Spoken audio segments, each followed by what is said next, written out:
And we're back, YouTube. Got part 2 for you here.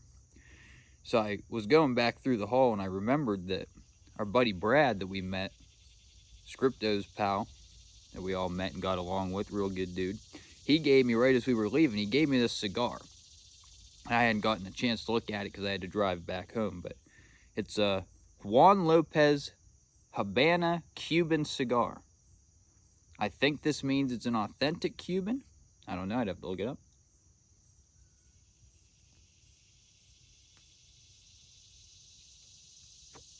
But if that's the case, this is the first Cuban cigar I've ever smoked. So Brad, if you're watching, brother, I appreciate it. I really do.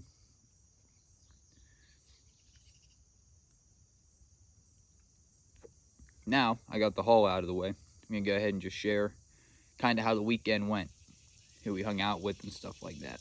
So, going down there the last couple years, 3 years now, we've gone and picked up Mr. Scripto down where he lives. Now, it's a little bit out of the way, but the conversation that comes out of it, from that ride from his house to Columbus, which is like 2 hours and 10 minutes. The old hotel, I think it was like just 2 hours. The new hotel, I think it's like 2:15 or something like that.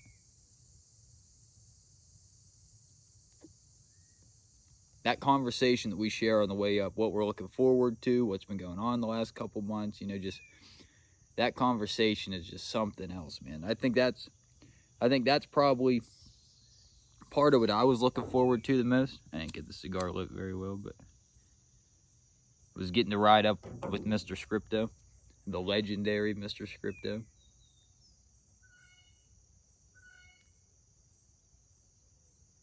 The first year, I rode with my dad down to get him, and then the 3 of us rode together. But the last 2 years, my dad hasn't been able to ride with us, so he's driven with my stepmom, his wife. She rode up with him, which was pretty cool. Last year, she was able to get into the show. This year, she wasn't able to get into the show at all, but you know, we all had a lot of fun. And maybe next year my dad will get to ride with us and share in that conversation. But once we got to Columbus,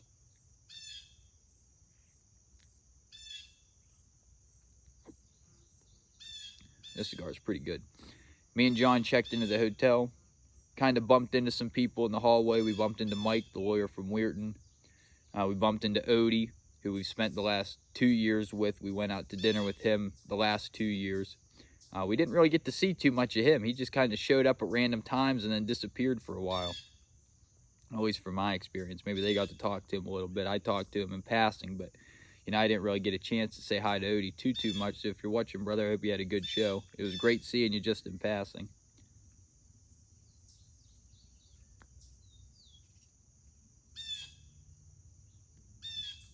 Once we got up to the room, kind of got everything settled, Scripto messaged Brad, his European friend, he likes to call him. I think he lives over in Scotland, so technically he is his European friend. We invited him up to the room.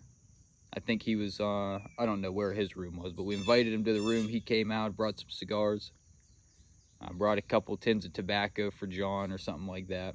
Was kind of just giving stuff to people, and he ended up giving me this cigar on day 2 as we were leaving, which was really, really cool. I really appreciate it, Brad. I do.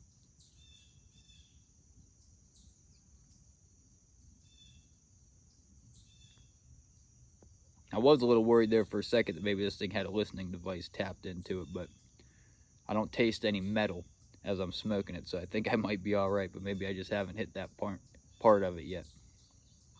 But so we hang out with Brad. We go down to the hotel bar to wait for my dad, because my dad, he got a different hotel. He was at a hotel across the street there, so we were waiting for him to come on over, and we went down to the bar. And Scripto insisted on paying for mine and Brad's drinks, and he later got my dad's drink too, and my dad came. So Scripto, we appreciate that. Thank you. Not sure what Brad got. Don't remember what Scripto got, and I don't remember what my dad got. But I know that I got a Crown and Coke. I asked for a Crown and Coke. And the lady told me, she said, you know, we only have Pepsi, whatever. She's like, do you want a single or a double? I said single, because I knew I wasn't buying the drink. I didn't want to force Crypto to pay any more money than he had to. I didn't want him to get the drink anyway, but thank you again for doing it.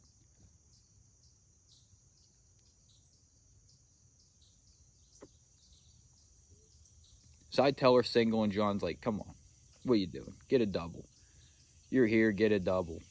So he talked me into it, rubbed my arm, pretty much with no hesitation. I told her make it a double, and she brought this drink back.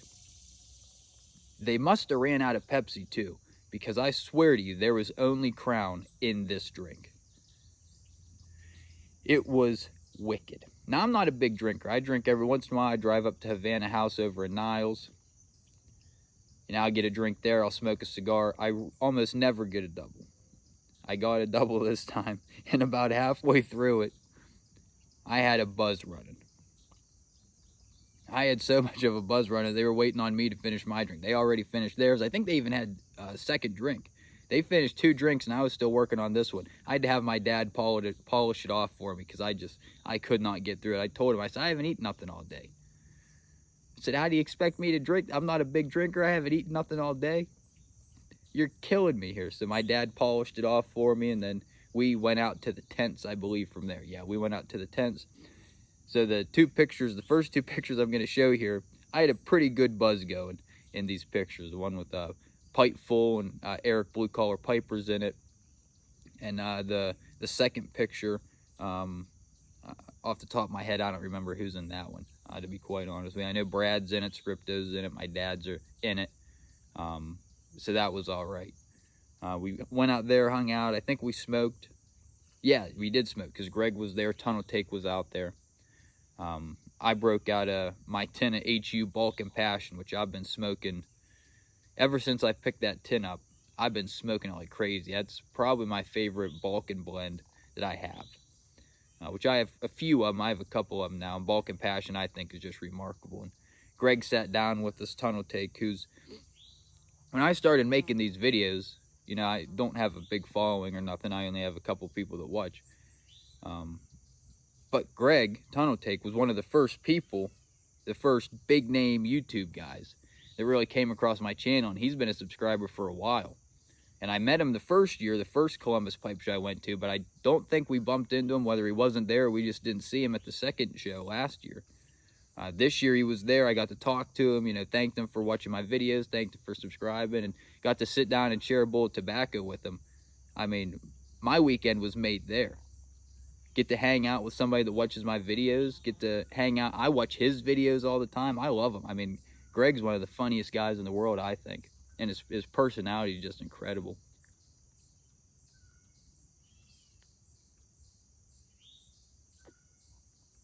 And he reminds me of John Gruden, the Raiders' old head coach. I'm a huge football fan. I love John Gruden. So it's just getting to almost sit down with John Gruden is pretty cool. So he sniffed some of that Balkan Passion, and he wanted to try it. So me and him smoked some of that together, and that was pretty cool. And then we saw Ghost Cobb was there, Sean. So we went over to him, and again, my third video that I ever made, he came across my channel, Ghost Cobb did. And he, you know, he subscribed, left a comment, and he's commented on a couple of my other videos that I've posted now. And, you know, getting to meet him, another subscriber. I watch his videos, he watches mine, and just get to kind of talk, hang out a little bit. He's a Steelers fan, my dad's a Steelers fan, so they were talking ball a little bit. I'm a Cowboys fan, but as a football fan, I kind of just soak it all up. All my friends are fans of different teams, so I just kind of keep up with everything. That way I can talk ball with all of them. But to get to talk with Sean was pretty cool. And there were a couple other guys that we talked to out at the tent this first go around, but we were really focused on getting in to the show. The show was getting ready to start up at 6, and it had to be getting close to time because I'm pretty sure we went straight from the tent to the show. So we go back into the hotel, we walk into the showroom as the doors open up, and we get in there. Usually our policy that we've always done is when we go in, you make your rounds through the tables, through all the different vendors and all that, and you don't buy nothing until your second pass through. That way you kind of get a feel for everything that's there and you don't blow your wad right away, as Scripto and my dad have been saying. There's a movie reference of some sort. I'm either too young or too ignorant to understand the exact reference, but they say don't blow your wad right away. So usually we snake through the aisleways, the different tables. Well, what we did this year was we walked in. You walk in the doors and there's a straight pathway straight to the back of the room. And then you can make a left or a right. And the pathway kind of goes through all the different vendor tables and whatnot. But it's a straight line to the back of the room. We made the straight line and then hung a left. We hung a Louis and walked maybe 3 tables down. And there's a luggage cart sitting there with a ton of boxes. And Greg Tunnel Take's already down in there. And he yells up at us, $10 a tin. And it was like somebody threw a flashbang in the room. Everybody, their eyes lit up, you know, everything got white. Everybody's like, what are you talking about? $10 a tin. Everybody's freaking out. It was like we were in the middle of war. So, as scavengers of war, we started running through all this tobacco, seeing anything we could. There happened to be a box sitting about a table down, just sitting up against the wall. Nothing in it. Nobody was doing anything with it. I grabbed that box and just started throwing tins in. I said, if it is confirmed that these are $10 a tin, this is steal of the century. You know, I got to get all the tobacco in there pretty much I'd never tried before. Some of it I knew of and was interested, wanted to try it, never had or whatever. So I was like, if this is truly $10 a tin, I'm just going to start whipping stuff together. And then Scripta started throwing stuff in the box too. So we had, I mean, this box was starting to get pretty heavy. And we didn't even know who was selling this stuff. We didn't even know the actual price of this stuff. We just started throwing stuff together and said, if it's not what we were told, you know, we'll just put some of this back or whatever.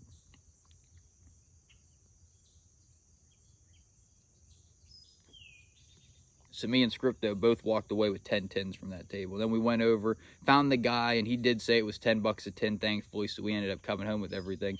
And that's most of the haul. Most of my haul came from the first 10 minutes. And Scripto and my dad have been giving me a hard time in the group chat saying that we all went crazy, but it was because of me that I let him into the frenzy. I was the commander that led him into the trap. But that was pretty cool. So then after that, we kind of moseyed around, but we were all just, you know, in a panic. We were all in a daze because we all just blew our wad right there. 10 minutes into the show and we're already down. I was down $100. I don't know if my dad got anything from the table. Scripto was down 100. You know, we were all like, holy cow, what just happened here? But we walked around, you know. I think we bumped into the next spot that I bought at was Mike, the lawyer from Weirton. He had a table there. Great guy. I mean, I love Mike to death. He is such a cool dude. We walked up to him. He had some bamboo shank pipes, I was looking for a bamboo shank. And I knew that he was going to have some. He was selling them. So I kind of had it in the back of my mind that I was either going to get it from him or Preston Rogers was there. If you guys know him from Instagram, he makes fantastic pipes. I mean, some of the stuff he's posted over the last 6 months to the last year, I mean, I think they're some of the most beautiful pipes that I've seen. And he was there, and I hadn't seen him yet, but I was like, if he has a bamboo shank, I'm either getting from Mike or I'm getting from him. And Preston did have a bamboo shank, but I didn't come across that until after I bought the one that Mike had. And Preston only had the one, and it was a beautiful pipe. It looked sharp.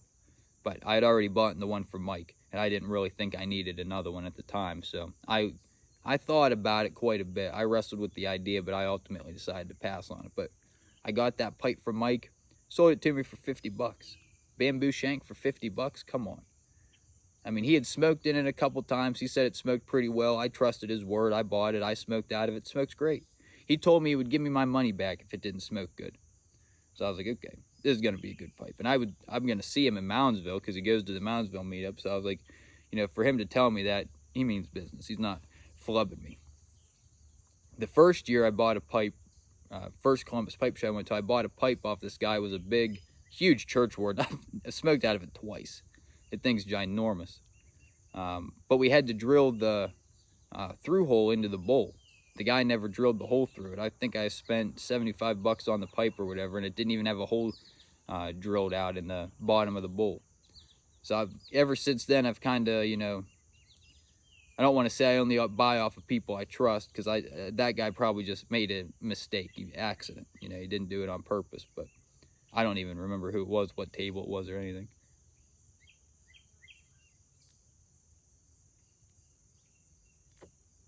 Don't know where I was going from there. Kind of lost my train of thought. But so I bought the bamboo shank off of Mike. And like you said, I'll give you the money back if you don't like it. I said, I'm going to like it. No worries.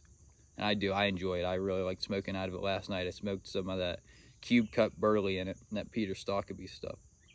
But after I bought the pipe, we were all, I mean, at that point, we were all just rocked. We needed to get out of there. We were shell-shocked, PTSD. We had to get out. We went out to the smoking tent, smoked a little bit, hung out there. I'm trying to remember exactly what went on out there that time. I don't really remember too much. But I know it was starting to get a little late, and none of us had eaten yet. So me and my dad went over to his hotel to see my stepmom. We got her some Chick-fil-A because she wanted that.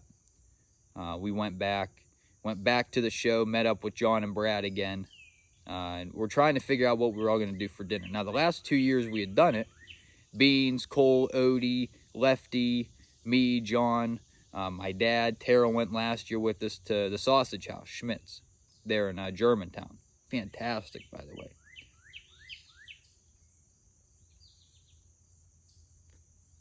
But this year, Beans couldn't make it because his boat caught on fire and he torched his hand up a little bit. Cole couldn't make it because he had some family stuff going on, just, you know, fun activities, nothing, you know, unfortunate, thankfully. Odie, we only saw him in passing. So our group was rocked. Lefty was floating around a little bit, but looking for dinner, or around dinner time, we couldn't find him. Later, when we walked into our restaurant, we saw him sitting there with his friend. Don't remember exactly who he was sitting with. Maybe they, I forget what his name was. Was his name Calvin? He was wearing a Calvin Johnson Jr. jersey. I know that, Detroit Lions. I want to say his name was Calvin, but I don't think that's right. I think I'm mixing that up. So if you're watching, I'm sorry I forget your name, brother. So we're figuring out what we're going to do for dinner. It's either order pizza or Longhorn Steakhouses, you know, 2 paces to the right, 300 feet away from us. And we saw a pipe full. Andrew was sitting out there with his old lady. I don't think I ever got her name, but she was real nice. It was good talking to her.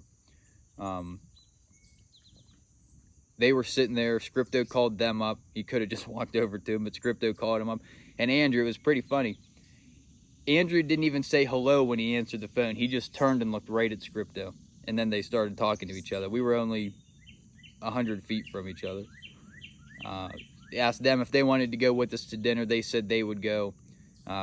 Eric Blue Collar Piper got invited with us to dinner, so he went with us. So it was Scripto, Brad, me, my dad, Eric, Andrew, and his wife. We went over to Longhorn Steakhouse, and they closed at 11, I think it said. And this was going on, this was 9-ish. I don't remember when we went, but it was getting late. I know that. We went over, we were all sitting, talking, having a good time, trading stories. I got a 6-ounce filet. And I'll say, I've had a couple 6-ounce fillets before, and I've never been real impressed with them, but I didn't want to eat a lot because I hadn't eaten all day. That 6-ounce filet was the best 6-ounce filet I've ever had in my life. If you're in the area and you go to a Longhorn Steakhouse, I don't think you're going to be disappointed. I've been twice. I got a burger the one time I went with my sister like a year ago and got a burger. It was fantastic. And now the 6-ounce filet I got now in Columbus, I mean, you couldn't beat that. The price wasn't awful either. I mean, the price I thought was decent. But while we were there, I talked to Brad. I was picking his brain on what food culture is like over in Europe. Because, you know, you hear the British, they eat the beans and the toast for breakfast and all that crap, and it just looks awful. You hear they don't season it. You hear their food's terrible. So I had to ask him. I was picking his brain. He's been kind of all over Europe and different parts, you know, that side of the world. He was just asking them, and he was, you know, open and honest about it all. He was telling me, giving me the whole run of things, and it was really cool getting to talk to Brad, getting to hang out with him and talk to him. And then Andrew's wife was asking about if, you know, me and my dad, if he was actually my dad, you know, type of deal. You know, we had a lot of fun. That was a real good dinner. I really enjoyed it. And then we headed back over. I think the show was done at this point. The show shut down for the night. My dad went back to his hotel. I went out, me, John, and Brad sat out at the tents. I smoked a pipe, but I was starting to get a little bit of a headache. Just behind the eyes, I think it was just eye strain from driving. You know, down to get John, it's a 2-hour, I've got there in 2 hours and 10 minutes. And then to Columbus, it's another 2 hours and 15 minutes. So that was 4 hours of driving, plus I went all day without eating. And, you know, flashbang went off in the pipe show, so I think I just was due for the night. I went up, you know, after we had a drink, had a pipe down there at the tents. And then I headed back up to the room. I'm not sure what time John came back up to the room or nothing, but we had a good time.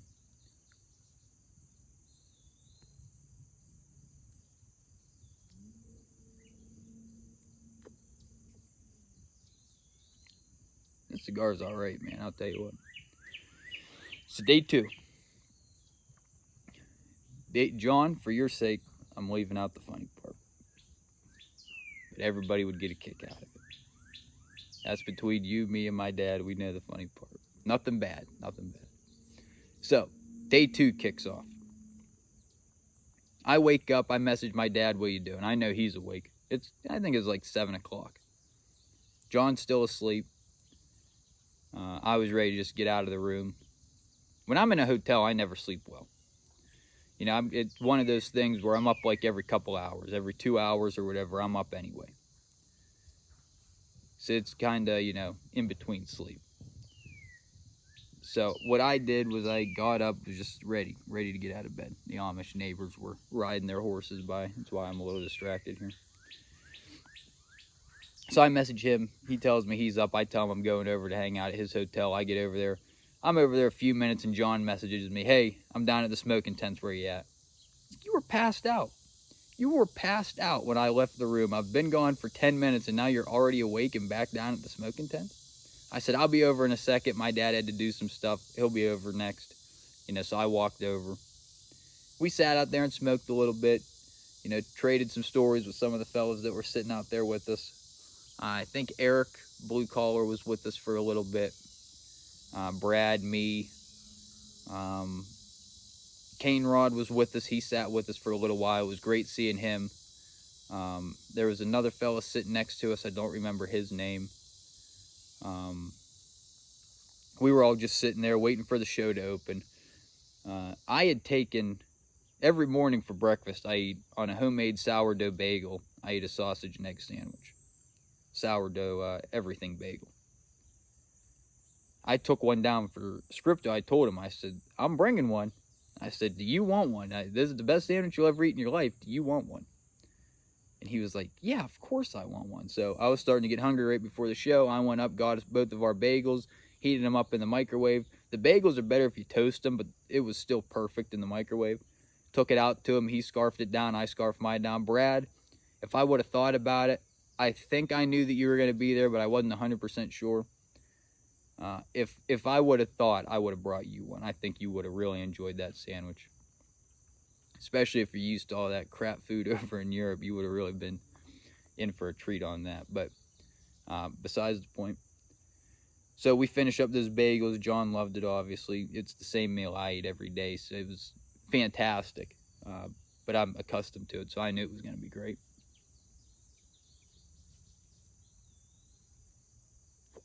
Then we go into the show, day 2. We walk around. I don't think I bought very much day 2.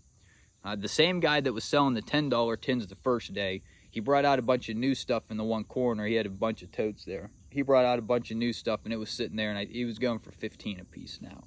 So he upped his prices a little bit, which, you know, it's whatever to me. $15 is still a steal for most of the stuff I got. And that's where I got the LJ Peretti sample bags. The Ken Byron stuff, the Ken Byron stuff was the $10. I don't remember what all came from the $15 box, now that I'm thinking about it. But I know I got a couple things. I spent $60 there, I know that. So we get that. We're moving around a little bit. And then Mutton Chop comes walking through. And that's pretty sweet. You see the legendary Mutton Chop walking through. That's an alright time. So me and my dad, Scripto, we all stopped, talked to him a little bit, got some pictures with him. He didn't mind. He's such a nice dude. Real cool guy. They had their own like GoPro thing going on or something. They were filming for themselves. Maybe for his channel or something, I assume. That was pretty neat. And we just kind of kept floating around. Right before we met Mutton Chop, though, is where I got the olefin pipe, the Rhodesian. That pipe is a looker, man. That pipe is beautiful. And the bowl's not too big. I've had that issue the last 2 years now, where I've gotten pipes where the bowls are just a bit too big for my liking. So this year I was really looking to make sure I didn't get anything too big. And that bowl, I think, is the perfect size. And the reason I have issues with getting bowls that are too big is a lot of the times when I smoke, I'm smoking on my way to work. And I hate leaving tobacco in that bowl. And I'm not getting to work any earlier than I do. So, you know, to get something that I can smoke and be done with by the time I'm ready to go into work and get everything situated is fantastic without having to change my routine up, my schedule up any. And I know that pipe's going to be with me quite a bit, especially over the next couple weeks going to work. That pipe is great. That's going to probably be my new favorite pipe. So I bought that, and then we met Mutton Chop. Then we went back out to the tents, hung out at the tents for a while, smoked some of the new tobacco that we all had. I tried the Arrowhead stuff. That's when I had bought that, and the Italian coffee blend for Pipes Paul Shop. Pipes Paul Shop. Paul's Pipe Shop is what it was. Glad I caught that. Didn't look like I'm a moron. Went back out to the tables. My dad left at this point. They had to get back because he had to watch the Steelers-Jaguars preseason game. Now he had to get the wife back. She had the dogs with her. They had to get them back. But he did want to watch the Steelers-Jaguars preseason game. So he left a bit early, which was fine. He got, his time in. He got it, the stuff he wanted to get, and then he was out of there. Me and John went back into the show. I got that cube cut then. Me and him both got one of the limited edition Missouri Meerschaums that they had there. He got a long stem. It was black and silver it had in it. It was a nice pipe. But I was eyeing up that purple and brown one ever since I first laid eyes on him. So we got them. He got a couple more pipes. Nothing major. Just some estate pipes. And then that was pretty much the end of it. Me and him were both like, all right, that's about it. We did everything that we wanted to do here. We got to say our goodbyes now and kind of hit the road. So we made sure we hit everybody that we saw that we could, said goodbye to them, and then we hit the road and had another 2 hours of fantastic conversation back. I dropped him off, stayed there with him and the wife there for a little bit and just kind of talked with them. I don't know, a half hour maybe I was there, I'd guess. And then I had the 2-hour drive back home. And I took 79 pretty much. I think it's like you get on 270 in Wheeling or something like that. And then you just go up 79. Easy drive. But I don't know what it is. When you're on 270 or whatever road that is, I've heard people say many times before, Pennsylvania drivers don't know how to drive. And I've never really understood it until I'm on the highway. It's 79 is 70 miles per hour pretty much the whole way up. Once you get on to 79, pretty much the whole way to Erie is where it stops. It gets off on the 90, I think, which goes through, New York and all that crap. The whole way up 79, for whatever reason, people love getting side by side one another and doing 70 miles an hour together in both lanes. And then you get a whole bunch of traffic because everybody's just stuck together because everybody wants to go faster. If you're in the left lane, you want to go fast. If you're in the right lane, you want to do the speed limit. Here's my PSA to all people driving on 79. If I'm on 79 and I come up behind you and you're in the left lane, get over. If you want to keep doing 70, do it after I pass you. I mean, the last couple of times I've driven on 79, you almost get done with a headache because it's like, what are these people doing? Why are we doing the speed limit next to each other? You could do the speed limit behind this guy or in front of this guy, and it's not going to change nothing because you're both going the same speed. Don't do it in the left lane. I want to do 130 miles an hour. Obviously kidding, I don't do 130. But the left lane's there to pass cars. I want to pass cars. It's a race, man. It's so much fun being on the highway acting like Dale Sr. It's so much fun. Oh, cigar went out. But when you got people doing 70 next to each other, I can't be Dale Sr., and that bothers me. So I ended up getting home. I did meet a couple. They were down at the Moundsville meetup. I believe their names were John and Susan. If you're watching this video and I have your names mixed up, I apologize. But they said that they have a camp like 10 minutes away from my house. What are the chances of that? Talking to these guys in Columbus. I forget where they said they're from, but they said they come up here like every weekend. If you're watching this video, please leave a comment. We'll figure out a way to get in contact, and we'll try to get together one of these weekends or whatever. We'll try to hang out, get something going here, maybe do a little small pipe meetup here. My dad lives about an hour away. We'll try to get something figured out so we can all hang out and kind of, bring the Moundsville meetup and Columbus pipe show up this way. We'll bring some people up this way. So if you're watching, please leave a comment. We'll try to figure something out. So that was really cool. They said they were explaining where they were, and I was like, okay, they might as well be in my backyard at this point. And they had mentioned a restaurant that's right not too far from where they camp at, and I visit often. It's called Grantham's Landing. I've eaten there quite a bit over the last, couple years or whatever. And so they had mentioned that, and I knew immediately. I was like, oh, I know what I'm doing for dinner. I'm stopping at Grantham's. I'm getting a Reuben sandwich, and I'm going to have some fun. Just kind of sit and reflect on the pipe show a little bit. I went there, had a Reuben, then made it back home.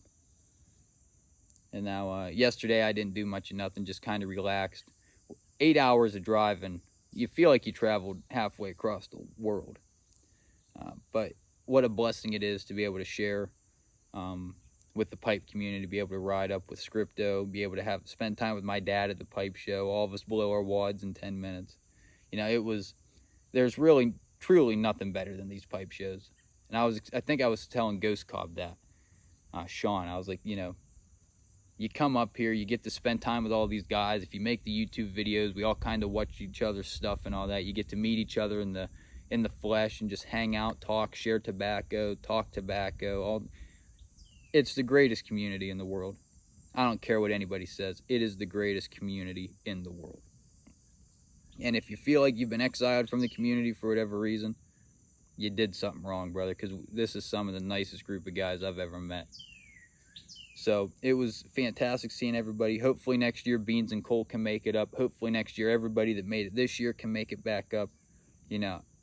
I'm already looking forward. It's 363 days away. I'm already looking forward. The countdown's already on. We have a Moundsville meetup coming up in September. I don't know the exact date, but I heard some people saying either the 21st or the 25th or the 27th, something like that. As soon as that date gets confirmed, to my knowledge, I'll post it on my Instagram, and I know everybody else that goes will do the same. So if you're interested in coming up or gumming down wherever you're from, make the drive to Moundsville. You will not be disappointed. It's pretty much the same group of guys you meet in Columbus. A lot of the people that made it to the Moundsville meetups were also in Columbus. Steve and his wife were there. Trying to think of who else. There are a few guys that don't go to the Columbus pipe show, so there are other guys to meet and all that. It's just a great time. If you think about it and you want to make it down and you have the opportunity, come on down to Moundsville for the pipe meetups. You won't leave disappointed, that's for sure. Tyler, the owner of the Cigar Lounge, he's awesome. His family is awesome.